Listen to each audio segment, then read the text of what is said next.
warahmatullahi wabarakatuh. Alhamdulillahil qail fi kitabihil karim. A'udzubillahi minasyaitonir rajim. Bismillahirrahmanirrahim. Ya ayyuhallazina amanu kutiba alaikumusyamu kama kutiba alal ladzina min qablikum la'allakum tattaqun. Wa qala Nabi sallallahu alaihi wasallam as-saumu asihah. Asyhadu an la ilaha illallah wahdahu la syarikalah wa asyhadu anna Muhammadan abduhu wa rasuluhu alladina la nabiyya ba'dah. Bapak-bapak, ibu-ibu, para remaja, remaji, jamaah kajian malam Rabu Masjid At-Taqwa yang dirahmati Allah. Alhamdulillahirrahmanirrahim, kita memasuki pekan terakhir pada malam hari ini untuk mempersiapkan kedatangan tamu agung. Semoga Allah Subhanahu wa taala memberikan kesempatan kepada kita, memberikan umur, memberikan kesehatan, sehingga pada pas hari nanti, entah hari Sabtu, entah hari Ahad, insya Allah kita berjumpa dengan tamu agung tersebut dan kita betul-betul menyambut secara istimewa, Syahrul Ramadan, insya Allah. Bapak-bapak, ibu-ibu yang dirahmati Allah, pada malam hari ini kajian insya Allah cukup istimewa karena kajian pada malam hari ini sekaligus kita akan diskusi yang selama ini banyak mitos-mitos seputar puasa, seputar Ramadan. Tentang berbuka dengan yang manis. Pada kenyataannya banyak berbukanya dengan yang asin, bukan dengan yang manis ternyata. Kemudian tentang pola tidur, tentang sahur dan sebagainya. Insya Allah. Bapak-bapak, ibu-ibu yang dirahmati Allah, ini sebetulnya panjang kajian pada khusus tentang Ramadan ini. Tapi insya Allah nanti kita akan buat seri. Kalau tidak ada halangan, insya Allah nanti Anapu akan mengisi nanti di kuliah subuh dan di kultum tarawih di Masjid At-Taqwa ini. Yang pertama yang akan kita bahas adalah sesi pada waktu kita sahur. Ada satu fenomena di Kecamatan Nagrak ini yang sebetulnya belum dikatakan tepat. Qadarullah, Ana dengan Bu Bidan pertama datang ke Nagrak ini pada tahun 2000 pas. Jadi pas nikah udah datang ke Nagrak, Pak. Dan langsung di daerah mana? Wangun, Desa Cihanjawar. Jadi dan tak lama anak tinggal di Cihanjawar, ternyata langsung masuk bulan Ramadan. Nah di Cihanjawar itu, di negara Cihanjawar, itu ada fenomena kalau sahur itu jam 2, jadi setengah 2 udah dibangunin. Gandeng, gas, tidak terperi seperti apa gandeng nanya. Dari WhatsApp dia kita pertama. Oh gini nggak menik, KB serentak dari masjid. Jam 2 sahur,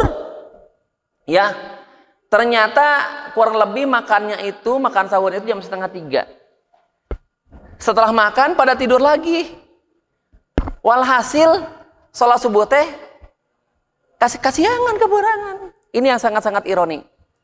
Padahal kata Nabi, yang ideal waktu sahur itu adalah setengah jam sebelum waktu imsak. Catat.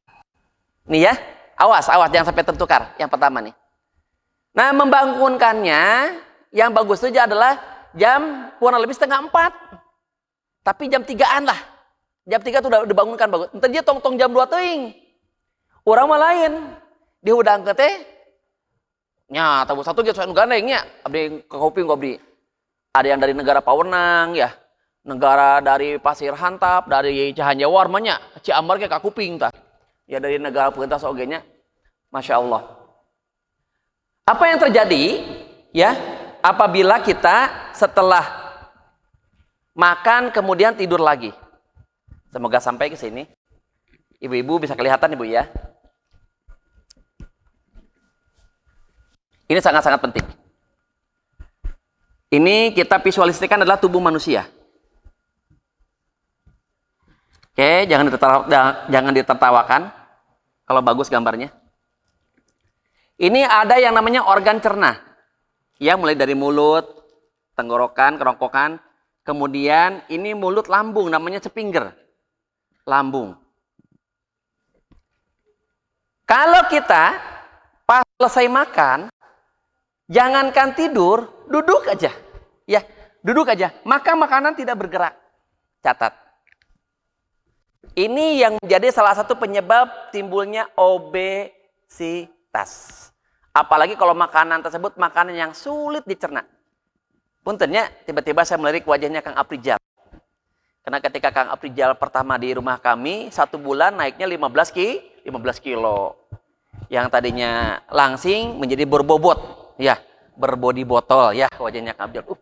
Ngestik kating meni donto. Tak Aprijal tanya, ya Allah ya Robi ya. Akhirnya sama Bu Bidan dihentikan makannya. Stop Aprijal, jangan lagi memamah biak. Jangan gitu kata. Hayo enggak ge meureun. Awas ya.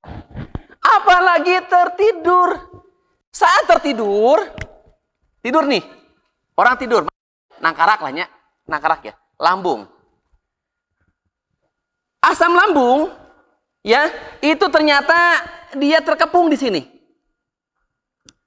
Jangan dibayangkan seperti apa panasnya asam lambung tersebut, akhirnya naik lagi ke sini. Ketika berhasil membuka katup kerompongan yang bernama sepingger tadi, maka ngeheab langsung dan timbul ada rasa hasem. Tek kadieu. Hasem, mual. Yang pertama terjadi adalah hedban. Apa hedban itu? Panas yang hebat. Asa ngaheab. Pastina ulu hati.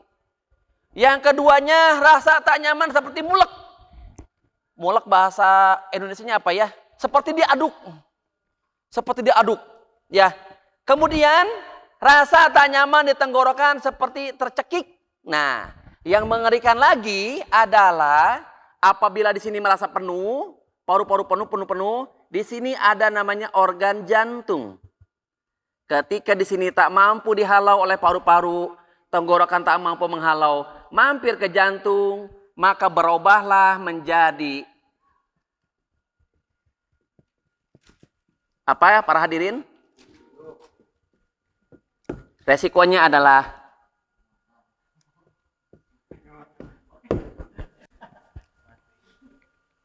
dalam bahasa medis dinamakan sebagai sindrom jantung koroner akut. Dan ini yang banyak terjadi. Ya, maka selayaknya lah selepas sahur kita tidak dianjurkan untuk langsung berbaring.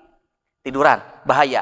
Dan ternyata ya, fenomena yang terjadi saat ini kebanyakan ya asma itu timbul bukan dari keturunan, bukan dari kecil, bukan bawaan, tetapi ketika anak itu di atas 7 tahun ke atas mulai terkena asma. Kenapa bisa seperti itu? Dibiasakan setelah makan dia tidak beraktivitas tetapi duduk. Maka pernah ada yang tanya, ayo naros ka pribados. Pak Rahmat kumahanya ari abdi teh lah montos mam teh asa waradag, asa megah, kumaha carana? Ibu, lah montos emam, ibu entong langsung calik. Komo eut, hah? Kada kumaha tuh? Tahan dulu. Sekitar 15 menit baru ibu minum. Dan yang diminum adalah bukan air es, tetapi air hangat, bening. Ibu harus berjalan kaki kurang lebih sekitar 300 langkah. Ngalengkahna, nya, entong ngalengkah egang, engkin lambung tambah monoyot. Tapi melangkahnya adalah seperti melangkahnya di pasek. Tah, ngalengkah kieu nya. Kamarin dongkap ke pribados, kapten ti Armed Cikembar, nya. Ternyata dia ada gejala epilepsi. Ketika dilihat ternyata jalan-jalannya seperti begini. Leres Mang Agna ya. Nah, ditangani ku Mang Agna. Pak Komandan jalannya jangan seperti itu tapi jalannya tegap ya. Dan kemudian langkahnya lebar-lebar. Oke, shooting. Tah, kitanya. Tek. Jadi ketika begitu, ternyata hentakan-hentakan kaki tumit dep langsung ke otak, mereposisi lambung pada kondisi yang sangat ideal. Ya. Lebih dari 100 langkah, maka keluarlah apa yang dinamakan dengan sendawa alami. Bukan sendawa yang dipaksakan. Yang lebih mengerikan lagi dan yang banyak salah kaprah adalah ketika banyak anak-anak muda datang ke warung-warung kopi, beli soda dan susu diaduk dengan dengan mitos akan keluar apa? Angin. Justru memasukkan banyak gas. Resiko terkena angin duduknya lebih besar. Ya. Nah, setelah berjalan kurang lebih 300 langkah, duduk ada sendawa, baru minum air hangat. Insya Allah. Pola demikian bila dilakukan setiap habis makan, tak akan pernah ada orang yang obesitas. Catat. Tapi di orang lain, apalagi semasa pandemi kemarin, yang terjadi adalah mager, malas gerak. Makir, malas mikir. Akhirnya menjadi kaum rebahan. Ketika bertemu ternyata bukan six pack, tapi one pack. Ayah aksi tolak penjajahan Israel di Lapang Merdeka setelah 7 bulan pandemi. Kepenak jeung rencang-rencang rata-rata baru ulut. Pan lockdown Pak Rahmat. Pan lockdownnya. Masya Allah. Baik. Ya. Para hadirin yang dirahmati Allah, ya, yang harus dihindari pada waktu makan sahur adalah kita minum teh, catat, dengan kopi. Apalagi kopinya kopi rencengan. Kalau boleh saya jujur, kopi rencengan itu justru lebih banyak bahayanya buat ginjal ketimbang manfaatnya. Lamun bade, Bapak Ibu, misalnya di dia anu gaduh kebun kopi, digaleh tah, si nona teh, sikina dipoyankeun ku urang, dipoe ku urang, disangrai, digiling di blender, kemudian diseduh. Masya Allah. Ngangge nantong gula bodas, ngangge noncing, gula kawung Ibu, insya Allah aman tina diabetes. Dengan catatan satu hari tidak boleh lebih dari 2 gelas. Lebih dari 2 gelas. Sifat kopi itu adalah bersifat diuretik. Apa diuretik Pak Rahmat? Dia memeras air yang ada di ginjal untuk dihabiskan. Maka bapak-bapak, ibu-ibu kalau bepergian, ngangge bus, ngangge pesawat, ngangge kendaraan, ya, diusahakan tidak minum kopi atau teh sebelum naik kendaraan tersebut. Kenapa? Nanti mengakibatkan beser. Ya. Abdi emut kapungkur jajab ngiring rombongan, jajab jamaah haji di Cianjur ka Pondok Gede Jakarta. Aya ibu-ibu kirang langkung yuswana 65 tahun. Diabetes, obesitas dan beser. Eta mah ibu makaning beus teh teu aya toiletan. Tiap setengah jam teh kedah liren beus teh. Beus teh parkirna teh cara parkir motor les. Nya dudut milarian masjid, milarian toilet mah kan teu aya nya. Di jalur Cianjur ke Puncak, ya Allah, eta mah ka Jakarta teh 6 jam zaman kapungkurnya. Zaman kapungkur 6 jam teh sudah sangat terlalu. Harusnya teorinya 2 jam sudah sampai. Itu tadi karena ada suatu penumpang yang dia beser setiap setengah jam, dia tidak bisa menahan BAK. Harus turun, ya. Nah, kenapa dihindari minum kopi dan minum teh? Karena dikhawatirkan nanti menimbulkan efek cepat haus pada siang harinya. Kartos, apa yang dianjurkan? Ternyata antitesis daripada kopi dan teh adalah minum air hangat yang dicampur madu. Justru sifatnya menahan air yang ada di ginjal, yang ada di kandung kemih. Jadi bapak-bapak, ibu-ibu yang punya karakteristik tubuh dia beser, maka dianjurkan minum air hangat yang dicampur dengan madu. Atau akarna erih. Akar alang-alang. Akar alang-alang bersifat dia anadiuretik, dia menahan air. Jadi akar eri teh salah satu herbal untuk menghancurkan batu ginjal. Nah, biar kita tahu, ya. Dan ya, yang sangat dianjurkan pada waktu sahur adalah ternyata bukan dari banyaknya nasi, tetapi kandungan protein, wabil khusus buah-buahan. Kenapa buah-buahan? Nah, buah-buahan sama seperti kayak tadi, seperti air madu dengan air hangat dengan madu. Contoh semangka. Semangka dia menahan air di dalam tubuh. Melon juga sama. Lengkeng juga sama, ya. Kartos ya, insya Allah. Selanjutnya, Pak, kalau begitu jam berapa kami bisa tidur? Pada kenyataannya ada yang bilang nggak boleh tidur setelah sholat subuh. Dipaksakan, we sakola. atuh barudak teh jaruntai ibu-ibu bapak-bapaknya da digugakeun teh setengah opat nya tabu 7 tabu 8 tabu salapat tos gara rideung di sekolah teh nya kapungkur kan abdi guru oge nya guru di SMP terusan guru di Al Ummah. Nah suruh siapa nggak boleh tidur? Boleh tidur, tetapi tidurnya tidak seketika selesai sahur, tapi sekitar 15 menit setelah sholat subuh. Karena kalau kita tidak tidur, yang dirasakan adalah bisa menimbulkan pening, ya, dan vertigo, ya, itu. Kemudian, ya, bapak-bapak, ibu-ibu yang dirahmati Allah, ideal berbuka itu ternyata, ini koreksi hadis. Ternyata tidak ada satupun hadis yang mengatakan berbukalah dengan yang manis. Catat. Abdi temi Marian ngorehan. Pak DKM, bapak-bapak ibu ngorehan. Ternyata teka penak. Yang ada itu hadis berbuka dengan buah kurma. Cukup. Tidak dengan air madu. Tidak dengan teh manis. Tidak dengan jus. Ternyata berbuka itu dengan buah kurma titik.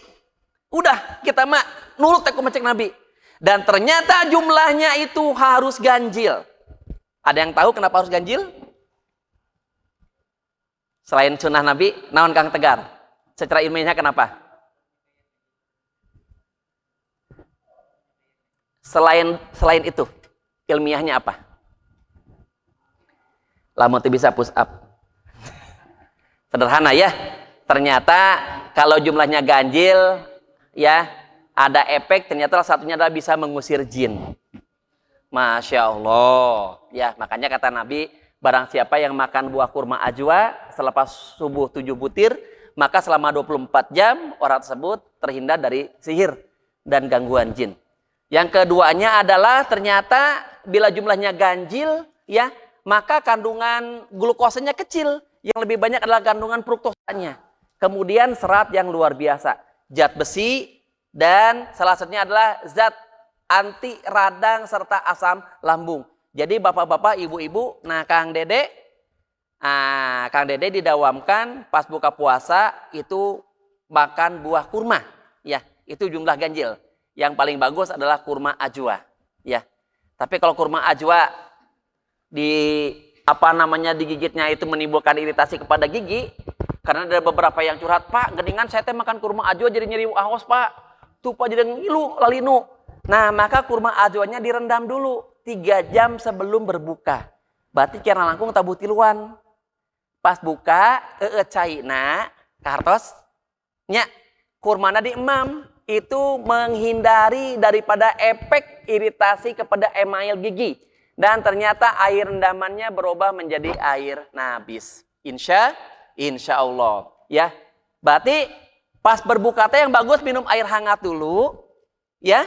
Minum air hangat dulu. Setelah minum air hangat, langsung doa, ya. Dahabadomau. Kalah hilap deh ya.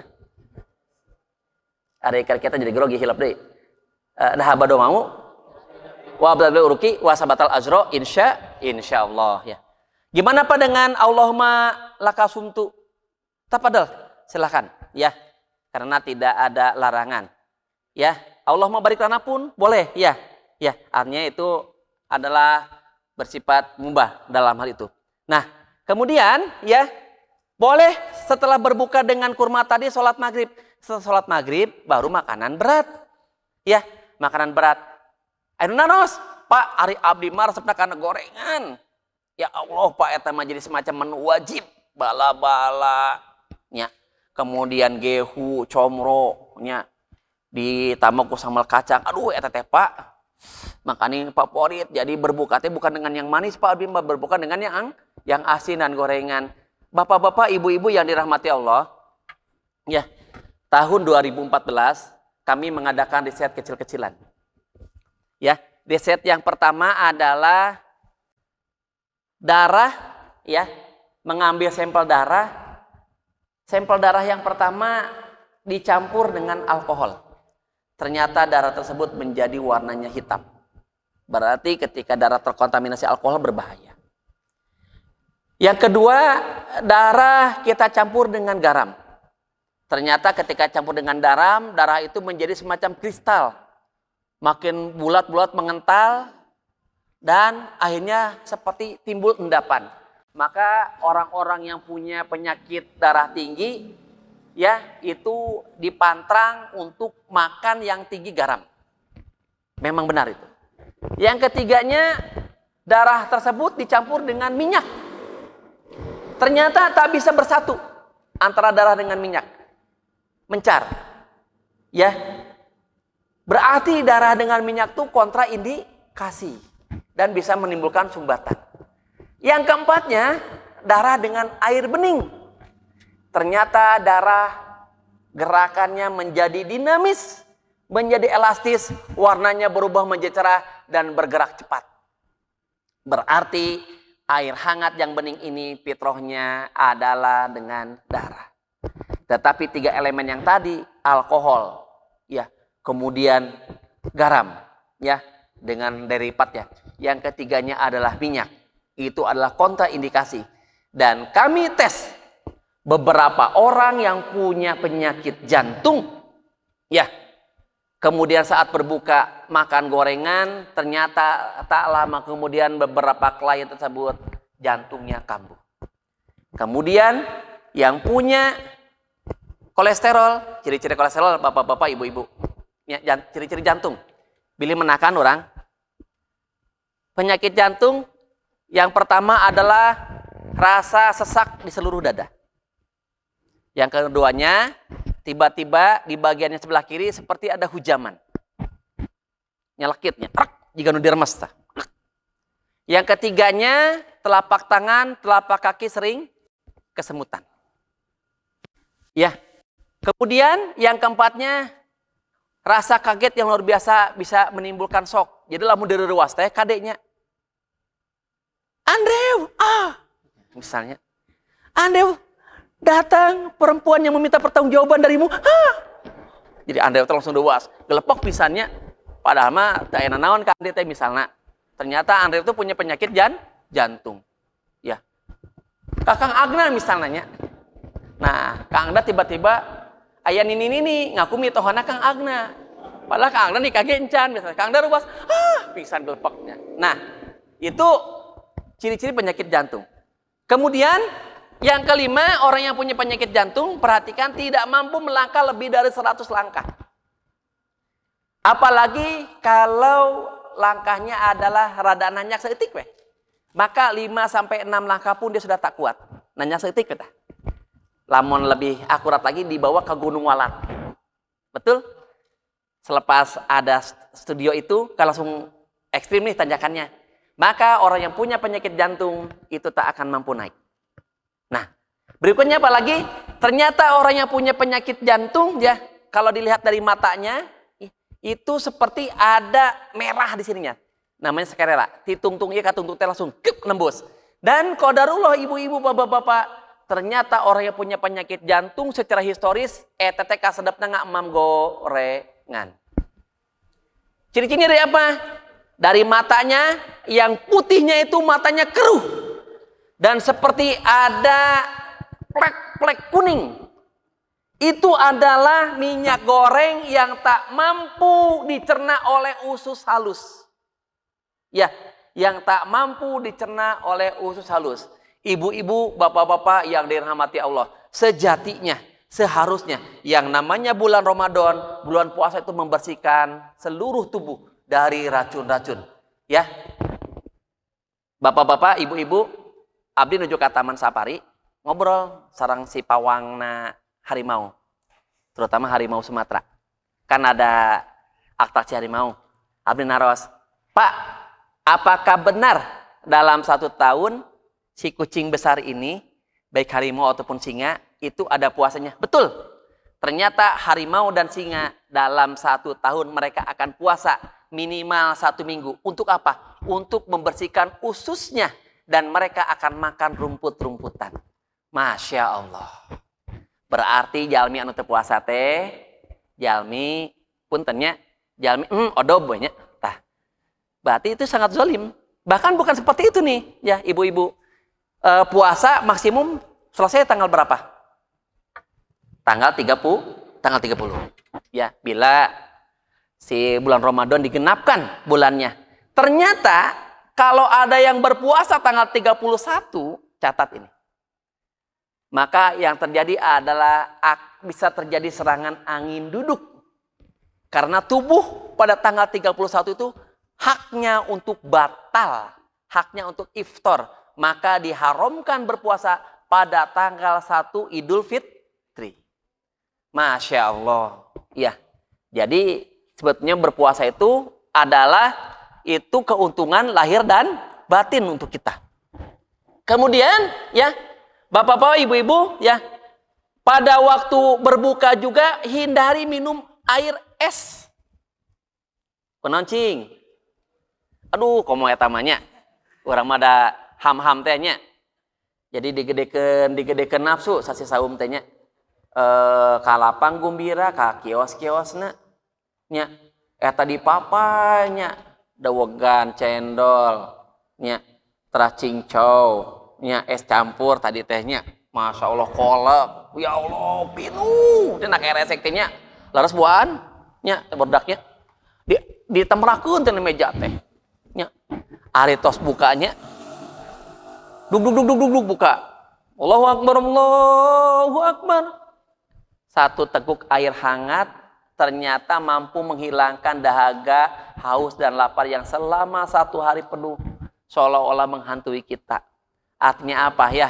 Ternyata fitrahnya orang yang beriman itu saat bulan Ramadan ya, si lambungnya tidak sebesar seperti di luar Ramadan. Makanya orang yang berpuasa ya itu cepat kenyang. Insya Allah. Terus bagaimana Pak efeknya Pak? Kalau terus minum air es. Ternyata ibu-ibu, bapak-bapak, kalau kita pada pas berbuka itu minum air es ya, yang pertama kali nanti dirasakan adalah itu membuat radang ya serabut yang ada pada lambung. Satu. Kemudian pilih-pilih usus itu makin lama makin rusak. Ya. Abdi emut Kang Ade, Abdi Gaduh Amang di Magelang. Dia dulu dosen di Akademi Militer Magelang. Pas Abdi berkunjung, udah tahu Tibun Nabai udah tahun 2002 lah. Abdi ke sana itu. Ternyata beliau setiap berbuka puasa, dia minum air es. Minum air es. Magelang kategori mirip kayak Nagrak lah, tapi agak geras sedikit. Ya Cibadakan lah. Sama ya. 300 meter dari permukaan laut sama dengan Cibadak. Jadi tiap habis buka puasa, dia minum air es. Sarang teh manis. Kemudian saya bilang kepada beliau, Abdi kan menyebutnya Pak Le. Pak Le, apa dok? Ya, apa Le? Ya, Abdi kan duaan tah, sarang serbu bidan.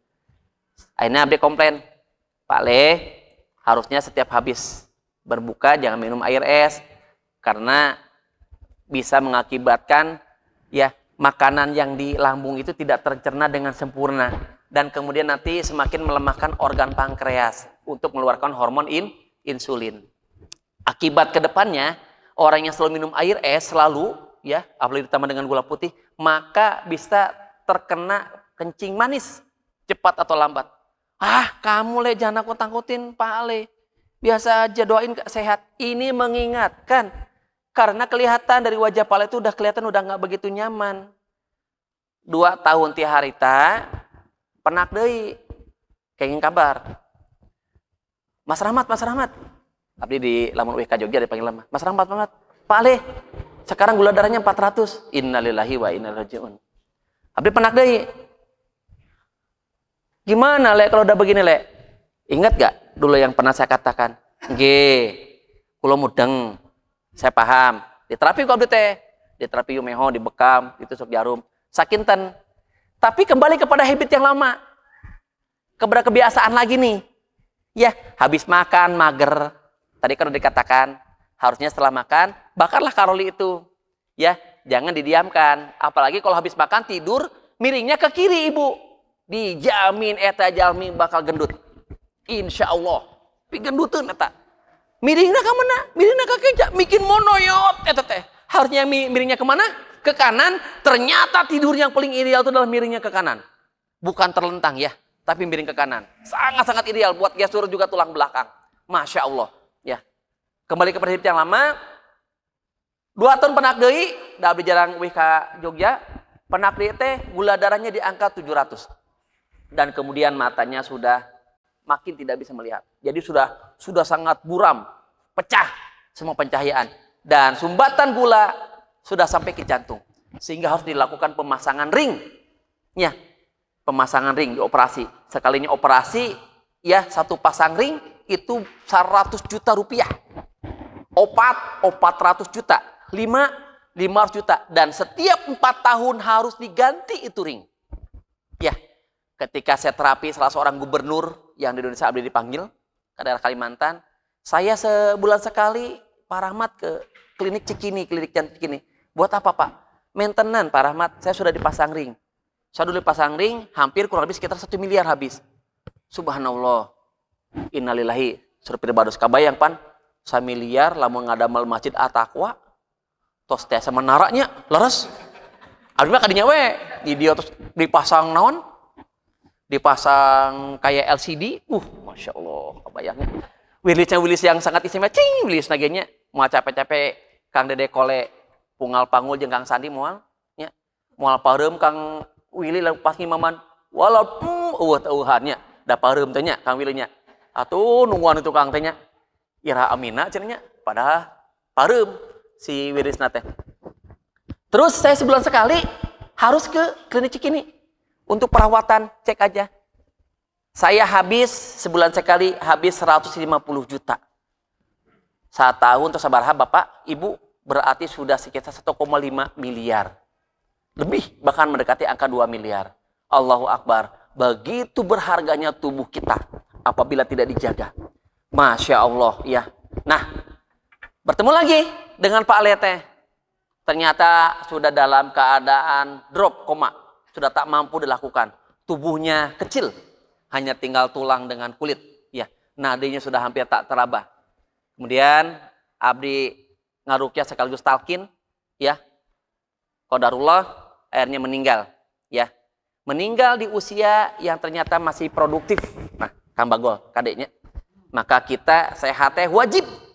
Jangan sampai kita ini di usia yang masih produktif sudah menjadi beban anggota keluarga kita. Subhanallah, nauzubillah, summa nauzubillah. Nah, hindari hal-hal tadi, ya. Ada keunikan dari bulan Ramadan, ya. Ternyata bulan Ramadan tubuh tuh disetting untuk bisa begadang. Allahu Akbar ya Karim.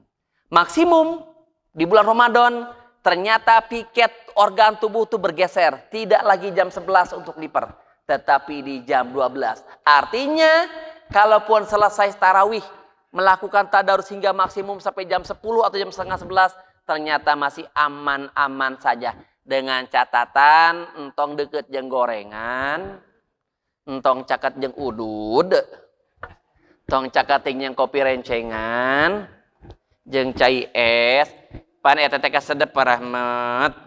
Jadi kayak lagu Roma Irama saja. Kenapa yang enak-enak yang tidak diperbolehkan sih ya? Aku komplain kalau begitu ya. Bukan. Ini berkaitan dengan kita penjagaan kesehatan. Jangan sampai kita di bulan Ramadan justru gula darah naik, asam lambung naik, kolesterol naik, jantung ya menjadi kambuh, ya ginjal bermasalah, liver menjadi radang. Nauzubillah, summa nauzubillah. Ya. Baik. Tapadal kalau ada yang ingin ditanyakan para hadirin yang dirahmati Allah, ya. Insya Allah ada waktu kurang lebih sekitar 10 menitan ya untuk nanti kita menyongsong azan Isya. Silakan. Mangga Ustadz Tegar. Waalaikumsalam warahmatullahi wabarakatuh.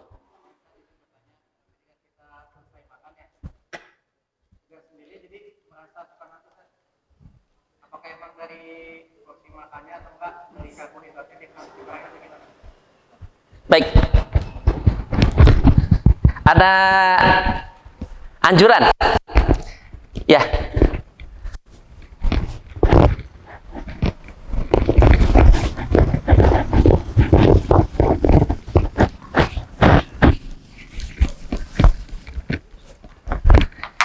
Yang dianjurkan pada waktu sahur ternyata kita makan 1 atau 2 sendok gandum.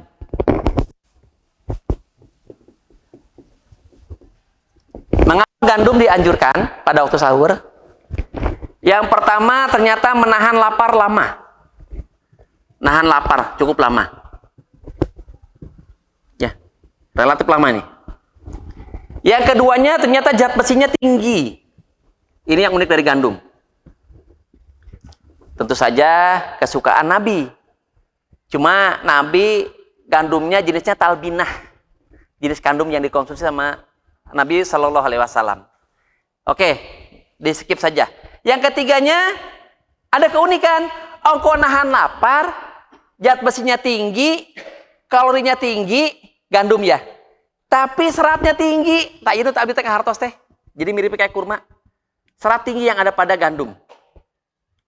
Maka orang yang sembelit, orang yang dia susah BAB, yang punya penyakit ambeien, ya, anu lamun ka abotan teh lami cingogo nanya, ya, duit ka CF 2 bata anu beki udud macananya, lamun cingogo teh, lami duit ka setengah jam langkung. Nah ini salah satu solusinya adalah minum ataupun makan gandum yang di blender bisa. Termasuk ternyata gandum, Kang Tegar, ya, ini kaya oksigen. Jadi ada ketika dimakan, gandum itu dia membawa oksigen banyak dan menyalurkannya ke seluruh tubuh juga ke otak. Sehingga mencegah dari hokcai. Molohok tapi ngacai. Ya. Jadi emut di Kapungkur juga ngajar di Aluma pan seureunnya sarare nya bedaknya. Ternyata memang kebanyakan pas sarapan itu nasi goreng, nggak ada serat, nggak ada buah, nggak ada air hangat, dan langsung minumnya susu. Waduh, tambah berat. Ya, sangat-sangat berat ini. Nah, maka salah satu yang dianjurkan saat adalah makan 1 atau 2 sendok gandum. Hindari terlalu banyak daging. Terutama daging dari ayam potong. Ayam potong yang pernah saya katakan, ayam yang tidak jelas nasabnya. Ya. Dan dilahirkan bukan karena cinta, maka ayam potong tidak berhak mendapatkan hak waris. Ya. Karena tidak jelas nasab, tidak jelas sanadnya. Ya. Bingungnya bapak ibu ada jelasnya. Beda dengan ayam kampungnya. Petok. Ya. Terjadi pernikahan. Ya. Pernikahan ala ayam. Oke. Baik, insya Allah. Kemudian, kalau anak amati, Ustadz Tegar ini jarang olahraga. Jadi tipikal mager. Sarua tuh jamaah takwa ini. Ke radio ngomong geus nikah ayeuna mah tinggal di geus beudahnya. Jadi Tegar tuh sudah menikah bukan tambah rajin, tambah mager ya. Alasannya bulan madu ya. Baik. Oke, silakan. Nah, bentar lagi Kang Rijal benang jatuh. Silakan.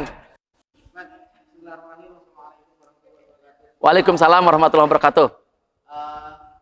Kalau yang gandum itu kalau kita kan nggak lazim namanya gandum Iya.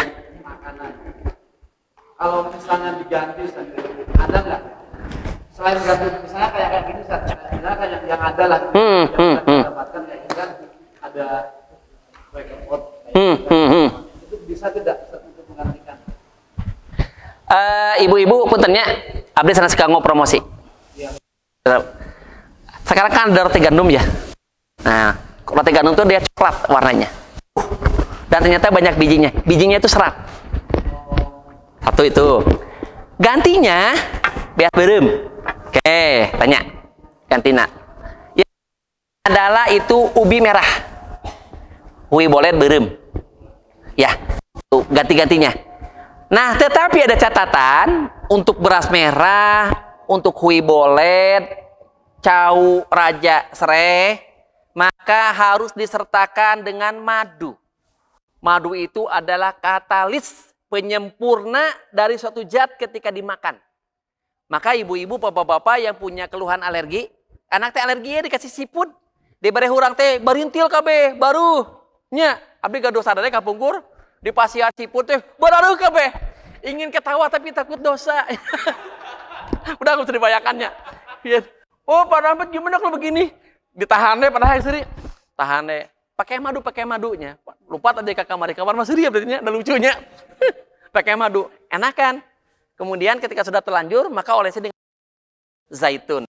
Masya Allah. Ya. Nah, berarti itu gantinya gandum. Kwikor gimana? Kwikor itu bisa, tapi lagi-lagi harus dengan madu. Iya, jangan pakai gula putih. Ya. Masya Allah, tabarakallah. Baik, cukup ya. Masya Allah.